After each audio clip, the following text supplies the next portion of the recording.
നമസ്കാരം. എൻ്റെ പേര് അഖിൽ. ഞാൻ BSc food safety and quality management എന്ന് പറയുന്ന കോഴ്സ് ലേൺ വൈസ് ത്രൂ ഇഗ്നോർ അഡ്മിഷൻ എടുത്തിട്ട് പഠിച്ചുകൊണ്ടിരിക്കുകയാണ്. അപ്പോൾ ഞാൻ ഇതിന് മുമ്പ് പഠിച്ചിരുന്നത് ഡിപ്ലോമ ഇൻ മെക്കാനിക്കൽ എഞ്ചിനീയറിംഗ്. അത് കഴിഞ്ഞിട്ട് പോളിടെക്നിക്കിൽ നിന്നും അത് കഴിഞ്ഞ് പല പ്രൊഡക്ഷൻ ഇൻഡസ്ട്രികളിൽ പ്രൊഡക്ഷൻ മാനുഫാക്ചറിങ് അങ്ങനെയുള്ള ഇൻഡസ്ട്രികളിലാണ് ജോലി ചെയ്തുകൊണ്ടിരുന്നത്. അതായത് കെമിക്കൽ പ്രൊഡക്ഷനിലും ഒക്കെയാണ് ജോലി ചെയ്തിരുന്നത് ഇതിനു മുമ്പ്, സൂപ്പർവൈസർ അങ്ങനെയൊക്കെയുള്ള പോസ്റ്റുകളിൽ. അപ്പോൾ എനിക്ക് വളരെ യാദൃശ്ചികമായിട്ട് ഇങ്ങനെ ഫുഡ് ഇൻഡസ്ട്രിയിലോട്ടൊരു എൻട്രി കിട്ടി. അപ്പോൾ ഫുഡ് ഇൻഡസ്ട്രിയിൽ ഇപ്പോൾ ഒരു 4 കൊല്ലമായിട്ട് ഞാനുണ്ട്. പക്ഷേ എനിക്കങ്ങനെ ഫുഡിൽ എഡ്യൂക്കേഷണൽ ഒന്നും ഇല്ല, ബാക്ക്ഗ്രൗണ്ട് ഒന്നുമില്ല. ഞാൻ ഫുഡ് ഇൻഡസ്ട്രിയിൽ കയറി കഴിഞ്ഞപ്പോൾ എനിക്ക് ഒരു കാര്യം മനസ്സിലായി. ഫുഡ് ഇൻഡസ്ട്രി മറ്റുള്ള ഇൻഡസ്ട്രി പോലെ അല്ല. കോമൺലി ഫുഡ് ഇൻഡസ്ട്രിക്ക് എന്നും പറഞ്ഞിട്ട് നമ്മൾ കുറേ കാര്യങ്ങളുണ്ട്. അപ്പോൾ അതൊക്കെ ഏത് ഇൻഡസ്ട്രി ആണെങ്കിലും ഒരുപാട് കോമൺ ആയിട്ടുള്ള കുറേ കാര്യങ്ങൾ സെപ്പറേറ്റ് ആയിട്ട് ഫുഡ് ഇൻഡസ്ട്രിക്ക് വേണ്ടി പഠിക്കേണ്ടതുണ്ട്.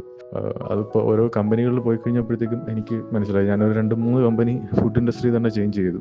സൂപ്പർവൈസറി പോസ്റ്റിലും മാനേജറിയൽ പോസ്റ്റിലൊക്കെ വർക്ക് ചെയ്തിട്ടുണ്ട്. ഇപ്പം ഞാൻ ജോലി ചെയ്യുന്നത് കുവൈറ്റിലാണ്. Kuwait flour mill and bakeries എന്ന് പറയുന്ന ഇവിടുത്തെ ഒരു ഗവൺമെൻറ് അണ്ടർടേക്കിങ്ങിൽ വരുന്ന ഒരു കമ്പനിയാണ്. അതിൽ കുബൂസിൻ്റെ പ്രൊഡക്ഷനിലാണ് ഞാനുള്ളത്. അപ്പോൾ ഒരുപാട് കമ്പനികളിലേക്ക് നമ്മൾ പോകുമ്പോഴും അവിടെ അതായത് കമ്പനികൾ അവരുടേതായ രീതിയിൽ ട്രെയിനിങ് ഒക്കെ തരും. ഇപ്പോൾ BRCയുടെ ട്രെയിനിങ് തരും.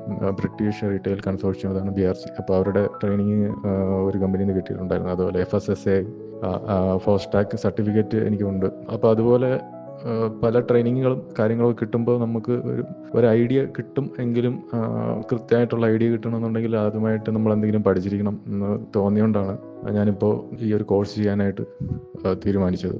അതുപോലെ ഇപ്പോൾ ഞാൻ വർക്ക് ചെയ്യുന്നത് കുവൈറ്റിലാണ്. ഇപ്പോൾ കുവൈറ്റ് പോലുള്ള കൺട്രികളാണെങ്കിലും അല്ലെങ്കിൽ മറ്റ് യൂറോപ്യൻ കൺട്രികളാണെങ്കിലും ഒക്കെ ഞാൻ മനസ്സിലാക്കുന്നത് നമ്മൾ പഠിച്ചിരിക്കുന്ന നമ്മുടെ ക്വാളിഫിക്കേഷനിൽ എന്തോരം എക്സ്പീരിയൻസ് ഉണ്ട് എന്നതാണ്. ഇപ്പോൾ ആ രീതിയിലാണ് ഇപ്പോൾ കാര്യങ്ങൾ പോകുന്നത്. അപ്പോൾ നമ്മൾ പഠിച്ചത് വേറൊന്നും, എക്സ്പീരിയൻസ് വേറൊന്നിലും ആകുമ്പോഴത്തേക്കും നമുക്ക് ജോലികൾ കിട്ടും, ഇല്ല എന്നല്ല, എന്നാലും കുറച്ചുകൂടെ ഒരു ചെറിയൊരു പാടുണ്ടാവും. അപ്പോൾ അത് കാരണമാണ് ഞാൻ വിചാരിച്ചത് ഡിഗ്രി പഠിക്കാം എന്നുള്ള രീതിയിൽ വന്നത്.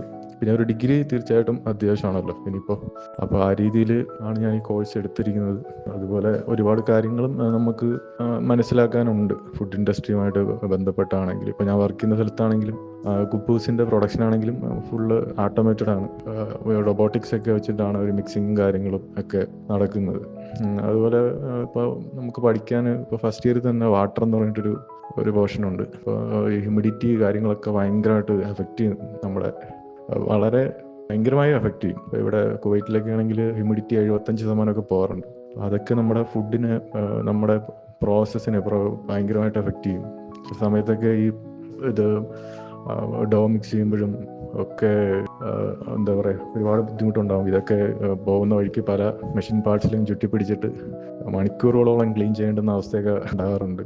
അപ്പോൾ അതൊക്കെ എന്തുകൊണ്ടാണെന്ന് നമുക്ക് അറിയില്ല. അതേപോലെ ഹ്യൂമിഡിറ്റി കൂടുമ്പോൾ അങ്ങനെ സംഭവിക്കുന്നു, ഹ്യൂമിഡിറ്റി കുറയുമ്പോൾ സംഭവിക്കുന്നില്ല. അപ്പോൾ നമ്മൾ അതിനെക്കുറിച്ചൊക്കെ പഠിച്ചു കഴിഞ്ഞാൽ നമുക്ക് മനസ്സിലാവും എന്തുകൊണ്ടാണ് സംഭവിക്കുന്നത്, അല്ലെങ്കിൽ എന്തുകൊണ്ടാണ് ഇത് ഒരു ഹ്യൂമിഡിറ്റി പ്രൂഫറിനകത്തൂടെ, ഹ്യൂമിഡിറ്റി കൺട്രോൾ ചെയ്തിരിക്കുന്ന ഒരു പ്രൂഫറിനകത്തൂടെ കയറ്റി വിടുന്നത് ഈ ലോഫുകൾ എന്നൊക്കെയുള്ള കാര്യങ്ങൾ നമുക്ക് മനസ്സിലാക്കാൻ സാധിക്കും. അപ്പോൾ അതൊക്കെ കൊണ്ട് ആണ് ഞാൻ പഠിക്കാനായിട്ട് ഉള്ള തീരുമാനം എടുത്തത്. ലേൺ വൈസിൻ്റെ കസ്റ്റമർ സർവീസ് ഒരു പ്രതിനിധിയായിട്ട് എനിക്ക് യാദൃശ്ചികമായിട്ട് സംസാരിക്കാൻ പറ്റി ത്രൂ ഓൺലൈനായിട്ട് വാട്സപ്പിലൂടെ. അപ്പോൾ അങ്ങനെയാണ് എനിക്ക് ഇഗ്നുവിനെ പറ്റി ഒരു ധാരണ കിട്ടുന്നത്. അതുവരെ ഞാൻ ഡിഗ്രി എടുക്കണമെന്നുള്ളത് ഉണ്ടായിരുന്നു, എങ്ങനെ ചെയ്യണമെന്ന് എനിക്കൊരു പിടുത്തം ഉണ്ടായിരുന്നില്ല. കാര്യം ഒരുപാട് കൊല്ലമായതുകൊണ്ട് നമ്മൾ പഠിച്ചിറങ്ങി കഴിഞ്ഞിട്ട് ഇതൊക്കെ നമുക്ക് ഇങ്ങനെയുള്ള കാര്യങ്ങളൊക്കെ അങ്ങ് വിട്ടുപോയി. അപ്പോൾ എന്ത് ചെയ്യണമെന്നൊരു കൃത്യമായിട്ടുള്ള ധാരണയില്ല. അപ്പോൾ അത് കൃത്യമായിട്ട് പറഞ്ഞു തന്നത് ലേൺ വൈസിലുള്ള ടീമാണ്. അപ്പോൾ അതാണ് ഞാൻ അങ്ങനെ തന്നെ അത് തന്നെ ഫോളോ ചെയ്ത് മുന്നോട്ട് പോകാനായിട്ട് തീരുമാനിച്ചത്. ഒരുപാട് സമയങ്ങളും നമുക്ക് കുറവാണ്. നൈറ്റ് ഷിഫ്റ്റിലൊക്കെ ആയിരിക്കും. അതുപോലെ ഇവിടെ ഇപ്പോൾ നല്ല തണുപ്പ് സമയമാണ്. 4 ഡിഗ്രി 5 ഡിഗ്രി 8 ഡിഗ്രി ഒക്കെയാണ് ടെമ്പറേച്ചർ. അപ്പോൾ നമുക്കങ്ങനെ പുറത്തിറങ്ങി നിൽക്കാനും ഉള്ള പാടും കാര്യങ്ങളൊക്കെ ഉണ്ട്. നൈറ്റ് ഷിഫ്റ്റും അങ്ങനെ ഷിഫ്റ്റിൽ മാറി മാറി ജോലി ചെയ്യലും ഒക്കെ ഒരുപാട് പ്രശ്നങ്ങളുണ്ട്. അതിൻ്റെ ഇടയ്ക്കാണ് പഠിക്കാനായിട്ട് ശ്രമിക്കുന്നത്.